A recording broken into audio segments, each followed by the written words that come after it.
This is the FIFO one. If you're doing the LIFO, you can still work off of this.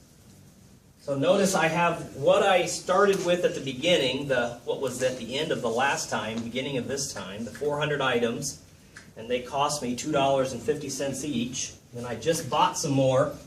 They cost me $3 each. And then I tell you in the problem that I sold, this is what I give you. I sold 300 units, and I sold them for $1,500. So if you were just to do the simple math, I sold them for $5 each. When I bought them for $2.50 and $3, and I sold them for $5. So that's good. I'm making a profit. Again, you do not want to put $1,500 here. $1,500 is your sale, not your cost of goods sold. You have to figure this. This is what this whole section of accounting is about, the FIFO, LIFO, average cost. You have to know that I sold 300, and using the first in, first out, if you're doing FIFO, you sold 300 of the first ones. And those first ones cost $2.50. With those two amounts, the 300 items, and they cost $2.50 a piece, you can then figure up the total.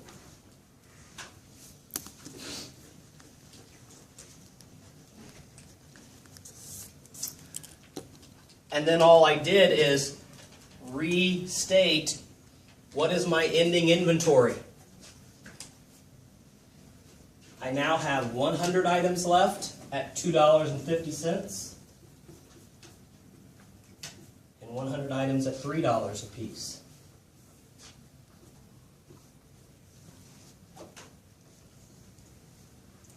If you were doing it the LIFO way, yours would be just a little different. I'll show the LIFO way too, in case you're doing it that way, and how it's different. So if you pick the LIFO way to practice, this is what you should have so far. The beginning's just the same, no change. You still have your 500 items. It's when you go to sell them, you're selling the last in first to be gone. So you're selling 100 of those items, the more expensive ones, you're selling all of them. All of them that cost $3 a piece. To get to 300 though, we got to add in another 200 from the beginning guys at $2.50. Then doing a little multiplication, you can get the middle column. And then all I have left is 200 of these guys, and I'm going to show that down here as 200 at the 250 is all I have remaining.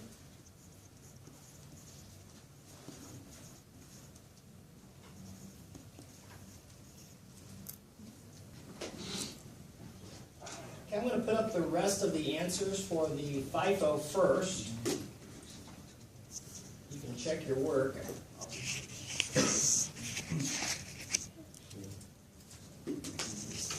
Okay, this is showing everything after what we did just a minute ago.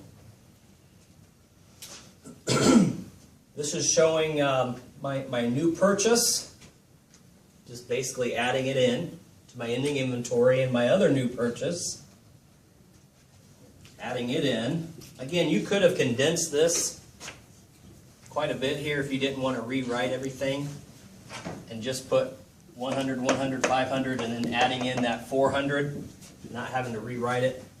I can see it, you can do it in both ways.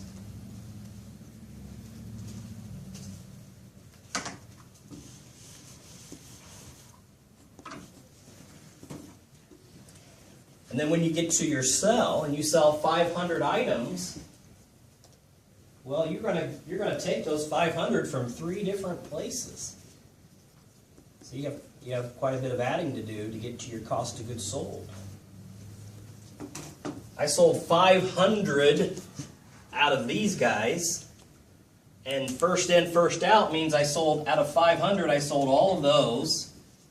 I have 400 left. I sold all of those. Now I have 300 left to get rid of. And 300 out of that $3.40 batch. And just then simply listing them here. I sold 100 at $2.50, 100 that cost me $3, and 300 that cost me $3.40. And then I just have to do the multiplication. Multiply the both ends to get this middle number. Once I have my total cost of goods sold, just like on the first one, I can do my second journal entry. I only require you to do the journal entries for the sales. You can do them for both, the purchases and the sales if you want.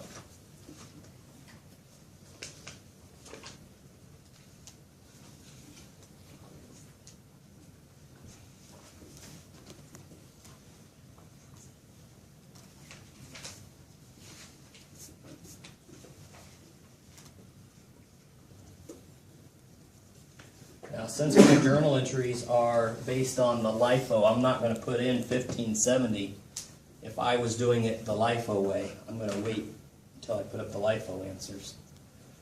But then down here at the bottom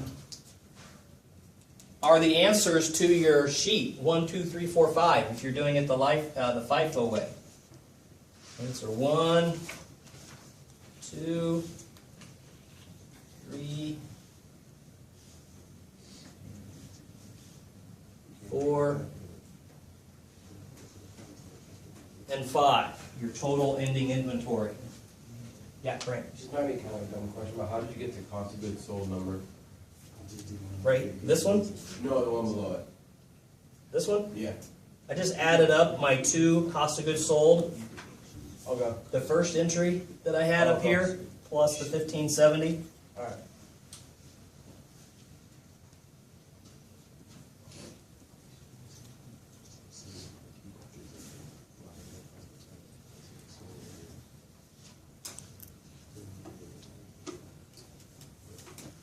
The only difference, the only time we're going to really have a difference here is in the cost of goods sold.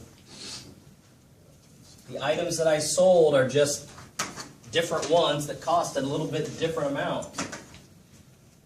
So I can update my journal entry now.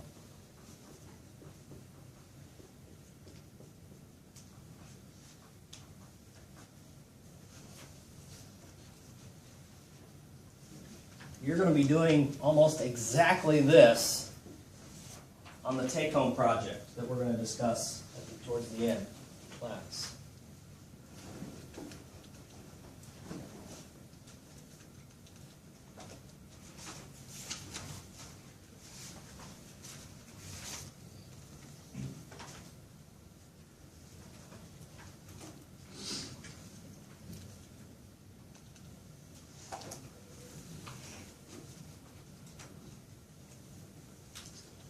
As you start on the average cost, one big difference is you'll never have more than one listing at a time for ending inventory. Like before, we had up to 4 different ones.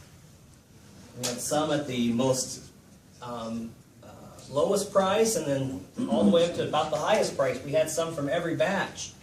Here we're going to continually combine with average cost. So if I bought 100 items, if I'm to show you how I got to these numbers, I added that 100 into the total units. I added their cost. And then I just solved to get this number, the 260. Do a division.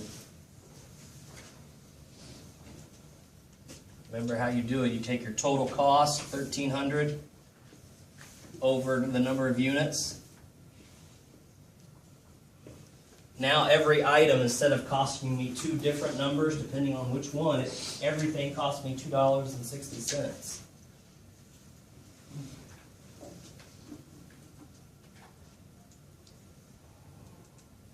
In about 3 or 4 minutes, I'll go through the rest of the answers on this one.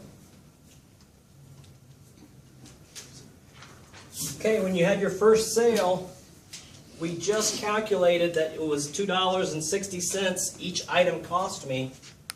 So when I sell 300, I just simply put in the $2.60 that they cost me to see how much it total cost me. Knowing that I earned $1,500 in sales, it only cost me $780. So the difference there is the gross profit that we're going to be getting in a minute. So I sold 300 out of the 5, so I only have 200 left. Hopefully that makes pretty good sense.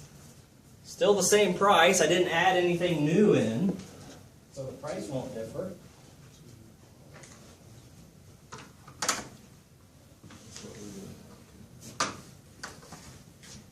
I do have 2 new additions on the 22nd, 28th. I added 500 more. And at a cost of $1,700. So that's how I got these 2 figures.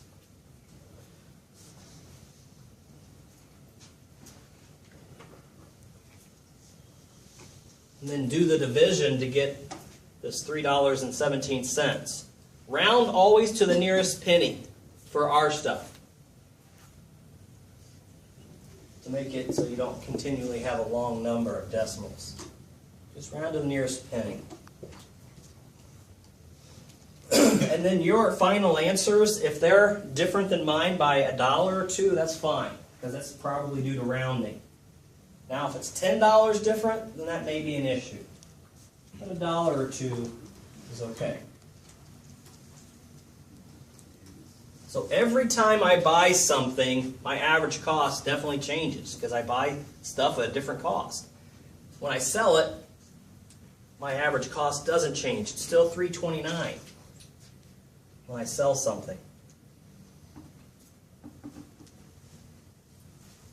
So here are the final answers to this problem.